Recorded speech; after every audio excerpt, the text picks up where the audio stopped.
சரிம்மா. திருப்புஜம் பிரசன்னவதனம் த்யாயேத் சர்வவிக்னோபசாந்தயே.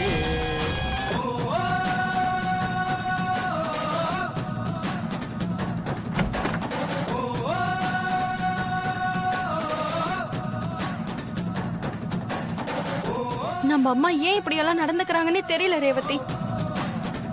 உனக்கு இந்த கல்யாணத்துல கொஞ்சம் கூட விருப்பம் இல்லைன்னு தெரிஞ்சோம் கட்டாயப்படுத்துறாங்கன்னா என்ன நியாயம்?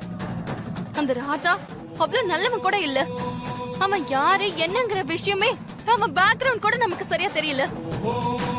இத்தனை இருந்தோம் அவனைதான் கட்டிக்கணும்னா என்னதான் அவசியம் சொல்லு.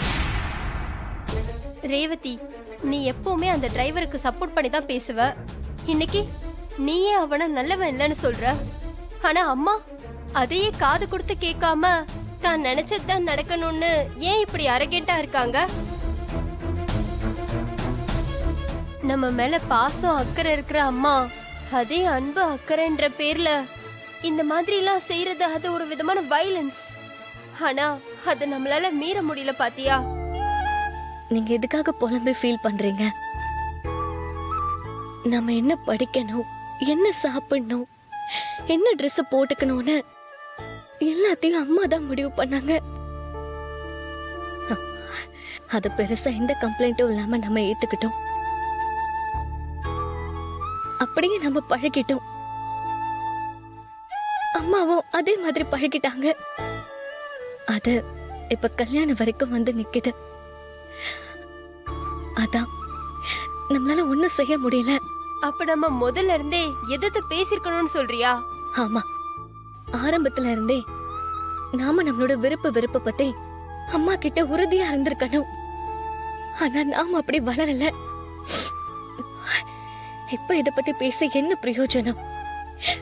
மாலைய போட்டுக்கிட்டு மண்டபம் வரைக்கும் மணவர வரைக்கும் வந்தாச்சு.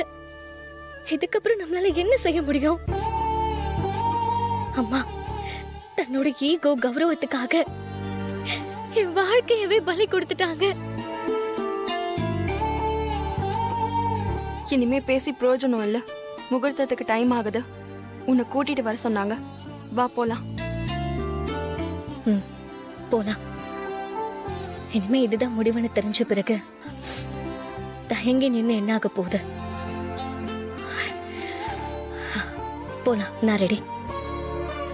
வா. சரி வா.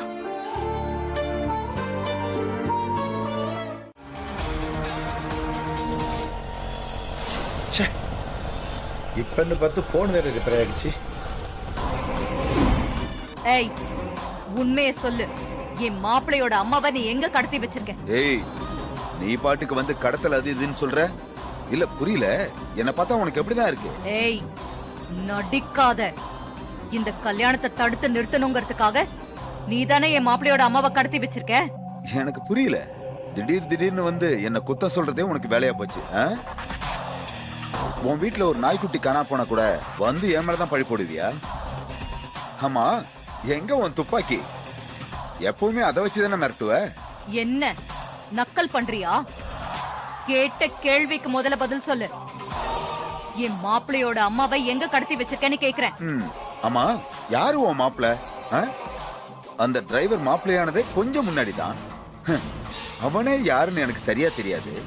அப்படி இருக்கும்போது அவன் அம்மாவை எப்படி எனக்கு தெரியும்? தெரியாத ஒருத்தரை கண்டுபிடிச்சு கடத்தலாம் செய்யறதுக்கு நான் என்ன கடவுளா? அதுவும் இல்லாம நான் இந்த இடத்த விட்டு எங்கேயும் போகல. நீ சொல்ற கடத்தலுக்கும் எனக்கும் எந்த சம்பந்தமும் இல்ல. தேவையில்லாம என்கிட்ட பேசி டயத்தை வேஸ்ட் பண்ணாத. காணாம போன ஆளை கரெக்டான ரூட்ல போய் தேடி கண்டுபிடி. எனக்கு எதுவுமே தெரியாது. ஏய், நீ இப்படியே பேசிட்டு இருந்தா அப்புறம் நான் போலீஸ்ல கம்ப்ளைண்ட் பண்ணிடுவேன்.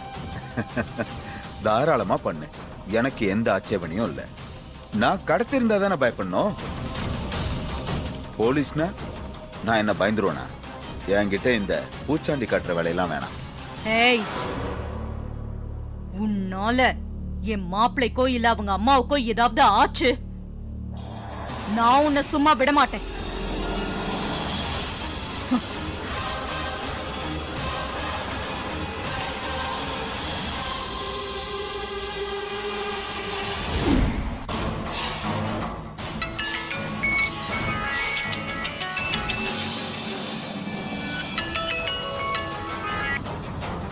ஹலோ டேய் அங்க என்னடா நடக்குது?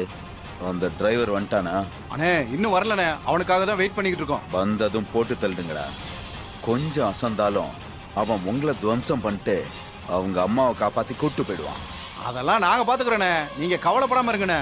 சரி, காரியத்தை முடிச்சிட்டு எனக்கு கால் பண்ணு. சரிங்கண்ணே.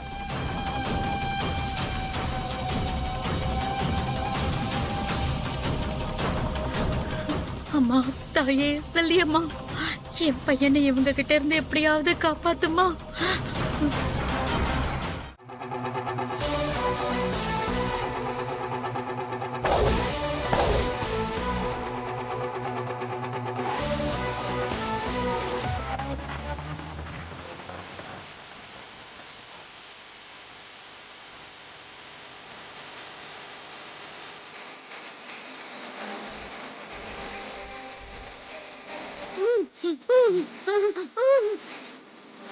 அம்மா